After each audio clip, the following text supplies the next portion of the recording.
कई बार होता है हम एडिट कर देते हैं हमारे सेशंस में, मतलब लोग इतने एक्साइटेड हो जाते हैं, ये झालर वालर तोड़ देते हैं, कोई दीवारों पे सर मारने लग जाते हैं, कुछ लोग यहाँ पर आकर के लेट जाते हैं, मुंह से झाग निकलने लग जाते हैं, मतलब कुछ भी हो जाता है यहाँ पर, एक्साइटमेंट अलग लेवल पे जाता है। आज जो हमारे गेस्ट हैं यहाँ पर बैक स्टेज में, उनके लिए किसी भी तरह की कोई भी इंट्रोडक्शन की जरूरत नहीं है। उनका एक बहुत पॉपुलर शो है यूट्यूब के ऊपर TRS के नाम से, द रणवीर शो के नाम से। So please give an energetic and warm welcome to the one and only Ranveer Allahbadia.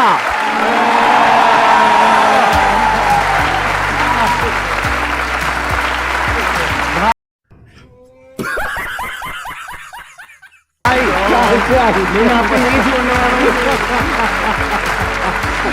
So good to see you. Great to see you.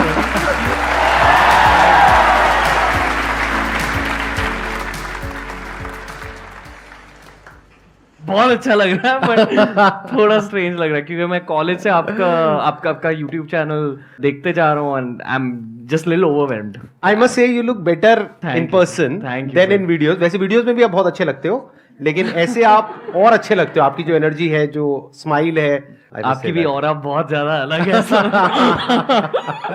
क्योंकि हमने अभी इतने सारे पॉडकास्ट कर लिए। हाँ. I think I notice auras more than I know, usual. yeah, तो हाँ. बहुत ज्यादा स्ट्रांग हो रहा है, अरे तो वाह. मुझे 2 मिनट लगेंगे थोड़ा सा शांत होने में। मैंने जो ऑब्जर्व किया आपकी वीडियोस देख करके, please correct me if I am wrong, मैंने देखा कि आपके अंदर कॉम्पिटिटिव स्पिरिट नहीं है, आपके अंदर एक कोलैबोरेटिव स्पिरिट है। Life is too short to make enemies, you know. अगर दोस्ती बना सकते हो तो बना लो। Right. Like you shouldn't want the drama. Drama से आपकी एनर्जी सैप होती है। बताइए आप में से कौन है जो इनसे क्वेश्चंस पूछना चाहते हैं? I've seen a lot of your videos and a lot of your podcasts and all. And what I've gathered is you are a big fan of Gary Vee. Yeah. And usse pehle, I think you are a kind of a spiritual person. So I think today in getting invited by Sandeep sir would be how are you feeling right now? I feel कि spirituality की introduction मेरी life में इनकी वजह से हुई थी। कैसे, मैं जानना चाहूंगा। मतलब आप जनरली स्पिरिचुअलिटी लाते थे एज अ टॉपिक आपके अर्ली वीडियोस। हाँ, मैं बात करता था, राइट, हल्के से। एंड आई फील कि वहाँ वो इंसेप्शन हो गई वो थॉट। उसके इफेक्ट्स आपके करियर में होते हैं। आप इजीली दोस्त बना पाते हो। आप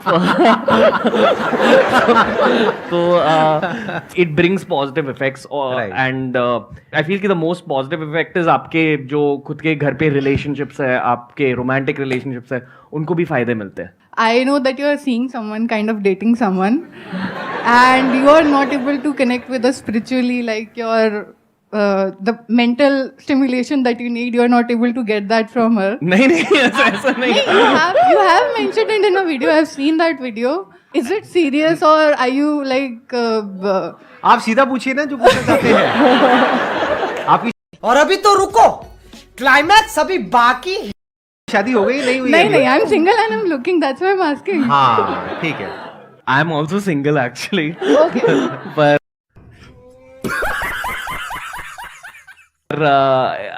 आई फील कि एट दिस फेज बहुत कुछ चल रहा है लाइफ में करियर वाइज।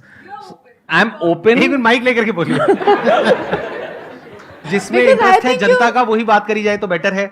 हम अपनी बातें क्यों करें? Said that you're open for dating. It's clearly visible. Yeah, it's clearly visible because you are at that point of time that you are well established and obviously you are growing. So, I mean, it would be like much more comfortable to have a partner who can help you out with your venture as well. यहाँ पर अगर एक और female आ जाए ना तो अच्छा, मतलब तीनों तरफ से अटैक हो जाएगा इनके ऊपर, मतलब और इंटरेस्टिंग हो जाएगा। नहीं सर, मुझे तो बहुत मजा आ रहा है। आई एम एंजॉयिंग ये अटैक। ऑनेस्टली आपके पर्सनल लाइफ के लिए टाइम बहुत कम होता है in this phase. I feel कि एट सम पॉइंट अगले 1, 2, 3 सालों में मैं But I'm comfortable with.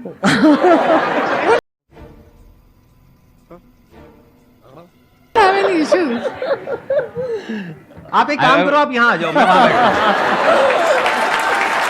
मैं क्या करूँ ना, आप यहाँ बैठोगे, मैं आप दोनों की ऐसे नजर उतार दूंगा, ठीक है?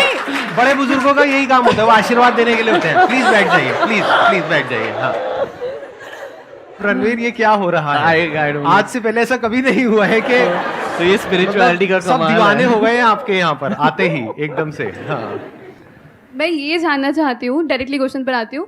हम सबकी सक्सेस देखते हैं, मोस्टली सब लोग जो भी अपनी लाइफ में काम करना चाहते हैं सब सबकी सक्सेस को फोकस करते हैं, लेकिन मेरा ऐसा मानना है कि हमें किसी की सक्सेस से ज़्यादा उसकी स्ट्रगल स्टोरी पर फोकस करना चाहिए। तो बेसिकली मैं आपकी स्ट्रगल स्टोरी जानना चाहती हूँ, क्योंकि सक्सेस तो हम आपकी जानते हैं, बट मैं आपकी स्ट्रगल स्टोरी जानना चाहती हूँ, क्योंकि मुझे लगता है कि वो हमें बहुत ज़्यादा मोटिवेशन देती है। मैंने YouTube पर बात करी है इस चीज़ के बारे में। So I have something called addictive personality disorder and it's diagnosed. मैं एक साइकोलॉजिस्ट के पास गया था। This was long back, this was in college में। आई फील कि because of the wrong friend circle, the wrong company, काफ़ी बुरी आदतें स्टार्ट हुई थी मेरी लाइफ में। But it got over when I took up fitness. तो जब फिटनेस की एंट्री हुई मेरी लाइफ में, आई kind of said no to partying, ये वो। That was the struggle phase honestly. Either या तो आई वाज क्राइंग, या तो I was very into alcohol, या तो I was doing something else that was wrong. But to come out of that was the big win. और वो हुआ honestly fitness की वजह से। जब जिमिंग स्टार्ट हुई, जब स्पोर्ट्स फिर से स्टार्ट हुए लाइफ में, it kind of pulled me out of it. पर एक बार जब आपका करियर स्टार्ट हो जाता है, आपकी वो जो भी एडिक्टिव पर्सनैलिटी डिसऑर्डर वाली एनर्जी होती है, वो पूरी की पूरी आप करियर में भी डाल सकते हो। और इसलिए मैं शायद इतनी सारी चीज़ें कर रहा हूँ, because I really enjoy and maybe I am addicted to YouTube growth या टू सी बिजनेस राइजिंग। तो आई फील कि ओवर टाइम स्पिरिचुअलिटी की वजह से, मेडिटेशन की वजह से उस पर भी थोड़ा सा कंट्रोल आ चुका है। But it's something I have to work on even today. I feel कि बहुत सारे लोग you know they don't understand the reality of being a YouTuber for a living.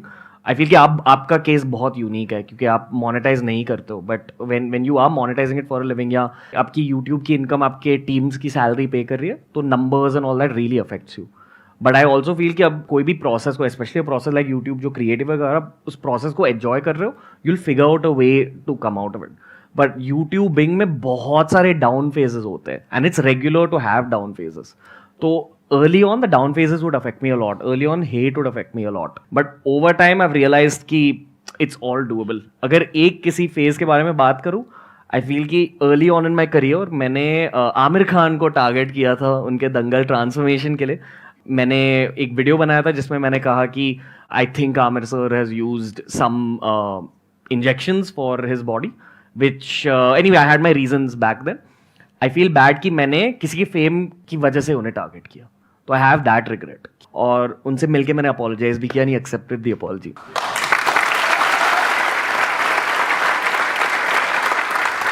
I feel कि अपोलोजाइज करना स्पेशली हमारी सोसाइटी में, like मुझे India से बहुत ज़्यादा प्यार है। आई फील कि मेरा करियर भी इंडिया के लिए लाइक डेडिकेटेड है, and this should be celebrated. खुद की गलती मानना, like keeping your ego on the side, ये ज़रूरी होना चाहिए लाइफ में। इनके अंदर एक बहुत बड़ी क्वालिटी है, ये सेल्फ अवेयर हैं। देखना, ध्यान से समझना इस वर्ड को।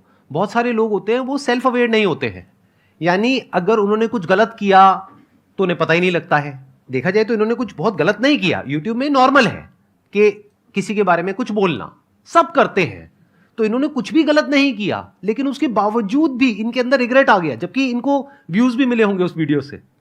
उसके बाद भी ये देख पाना कि शायद मैंने किसी के साथ में कुछ गलत किया, इसके लिए बहुत एक सेल्फ अवेयरनेस चाहिए होती है कि मैंने कहीं जाने अनजाने भी कभी किसी का दिल तो नहीं दुखा दिया। तो ऐसा कुछ आपके अंदर कहीं ना कहीं फीलिंग आई होगी। That requires a compassionate heart, a kind heart. तो ये एक बहुत बड़ी क्वालिटी है।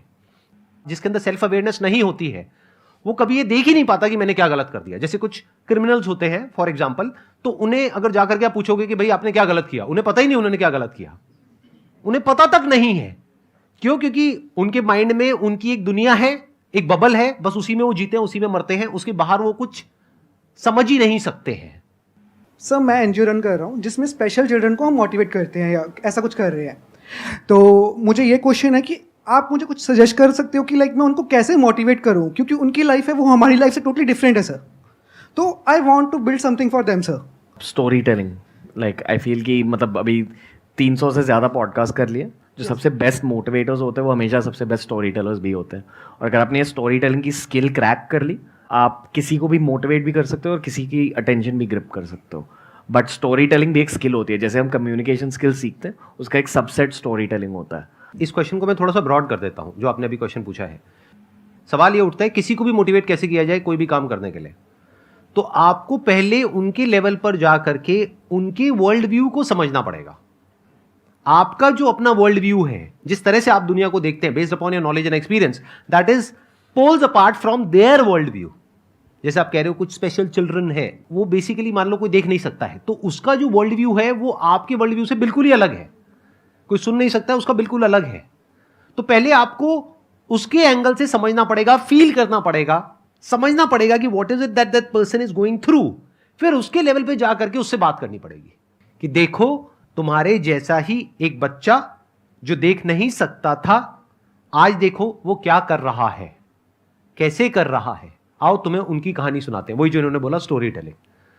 सर आपने रिलेशनशिप के बारे में बोला, तो घर पे हो या दोस्त हो, फीमेल फ्रेंड्स हो, कुछ भी हो, ऑफिस हो, मतलब मन में जो कन्वर्सेशन हमें होता है कि हमें ये बात बोलनी है, और वो सामने आकर नहीं बोल पाते, घर पे भी नहीं बोल पाते, अपने मन की बात नहीं रख पाते ठीक से, तो वो गैप कैसे मतलब कवर करें? यूट्यूब के पहले मैंने इंजीनियरिंग करी थी और हमेशा मुझे ये लगता था कि यार नहीं, this is not for me. But YouTube के पूरे प्रोसेस में my one favourite factor was writing, journaling. अगर ये वाली कॉन्वर्सेशन से पहले आपने अपने थॉट्स लिख दिए ना और आपने उन थॉट्स को पढ़ा, आप फिर आसानी से उस सिचुएशन में बोल पाते हैं। I am just telling you what's work for me.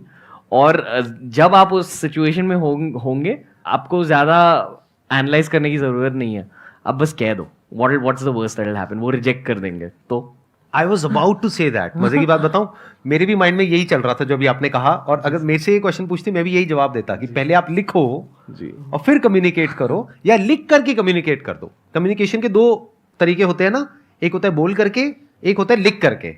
कुछ लोग लिखने में अच्छे होते हैं, कुछ बोलने में अच्छे होते हैं। लिखने में तो अच्छी हूँ, तो लिख करके अपने आप को एक्सप्रेस करो। किसने कहा है बोल करके करना है? बट सर घर पे जो नॉर्मल कन्वर्सेशन होता है, जैसे हमें कुछ अपना पॉइंट रखना है, वो नहीं समझ पाते हमारे पेरेंट्स, गैप है मतलब थोड़ा। बड़ा पॉइंट है, छोटा पॉइंट है?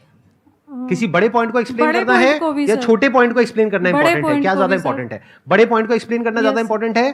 तो बड़े पॉइंट कितने होते हैं लाइफ में? 2-3 ही होते हैं, 4 ही होते हैं, और कितने होते हैं? शादी को लेकर के होगा, करियर को लेकर के होगा, यही 2-3 पॉइंट होंगे, और कौन से पॉइंट होंगे, राइट? तो अगर इससे रिलेटेड आपको अपने आप को एक्सप्रेस करना है, तो मैं ये नहीं कह रहा कि खाने में क्या बनना चाहिए, वो अपनी मदर को मैसेज करो, कल जो आपने खाना बनाया था वो मुझे पसंद नहीं है, आपने मेरे भाई की पसंद का खाना बना दिया, आप अपने बेटे को ज़्यादा प्यार करते हो, बेटी को नहीं करते हो, पार्शियलिटी है, अपने पति के लिए भी बहुत अच्छा बनाते हो, मेरे लिए नहीं बनाते हो। तो ये मैं लिखने की बात नहीं कर रहा हूँ, ठीक है? मैं किसकी बात कर रहा हूँ? जो बड़े पॉइंट है, यानी कि क्या कि वो शादी के लिए बोल रहे हैं। मैं समझ गया, देख लो आपके माइंड में क्या चल रहा है, मुझे पता है। शादी हो गया, करियर हो गया, या इन दोनों के बीच की लड़ाई हो गई, घर वाले कह रहे हैं अभी शादी कर लो, आप कह रहे हो नहीं अभी मेरे को अपने करियर में फोकस। मेरे साथ चल देखा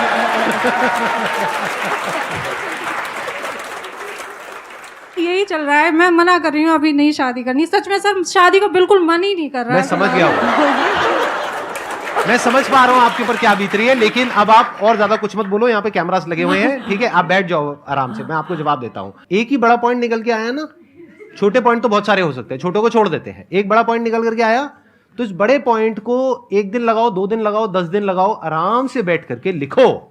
हो सकता है पहले आप लिखोगे 10 पेज बनेंगे, अब 10 पेज वो पढ़ेंगे नहीं, तो आपको 10 पेज को 5 पेज करना है, फिर 5 पेज को 2 पेज करना है, 2 पेज को 1 पेज करना है, फिर वो 1 पेज को बड़े अच्छे से एक लेटर लिखना है। अभी आप क्या कर रहे हो? बस जाकर के उनको बोल रहे हो, वो सामने से कुछ बोल रहे हैं, बहस हो रही है, ना वो बात कर रहे हैं ना आप बात कर रहे हो। अपने पॉइंट को ढंग से एक्सप्लेन तो करो, और वो जब एक्सप्लेन करते हैं तो आपको क्या कहना है? कुछ नहीं कहना है, आप बोलो मैंने आपको खत लिखा, आप भी मुझे खत दो।